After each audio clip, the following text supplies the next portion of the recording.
Après 14 années passées à l'Élysée, et quelques semaines avant de mourir, François Mitterrand livra son testament politique aux Français. La France ne le sait pas, mais nous sommes en guerre avec l'Amérique. Oui, une guerre permanente, une guerre vitale, une guerre économique, une guerre sans mort apparemment.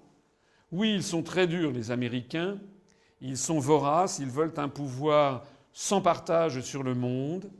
C'est une guerre inconnue, une guerre permanente, sans mort apparemment, et pourtant une guerre à mort. Ce n'est pas moi qui le dis.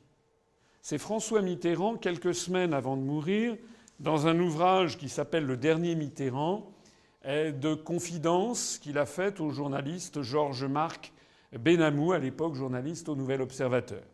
Et pour ceux qui auraient des doutes, je les renvoie à cette publication chez Plomb qui est apparue le 27 janvier 1997. Normalement, dans un pays normalement constitué, la déclaration de quelqu'un qui a été chef d'État, président de la République pendant 14 années, jamais un président de la République n'a été aussi longtemps à l'Élysée dans l'histoire de France, eh bien normalement une telle déclaration aurait dû valoir que l'on se pose des questions. Il aurait dû y avoir un grand débat national. Qu'est-ce que Mitterrand avait voulu dire juste avant de mourir comme une espèce de testament politique qu'il laissait aux Français?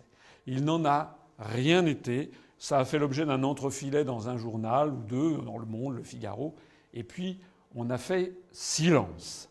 Alors la première question bête que je veux aborder avec vous, c'est de se poser la question: qu'a donc découvert François Mitterrand après 14 années passées à la tête de la France et qui lui a fait dresser un diagnostic aussi sombre sur le fait que notre pays est en guerre, une guerre permanente à mort, et que les Français ne le savent pas?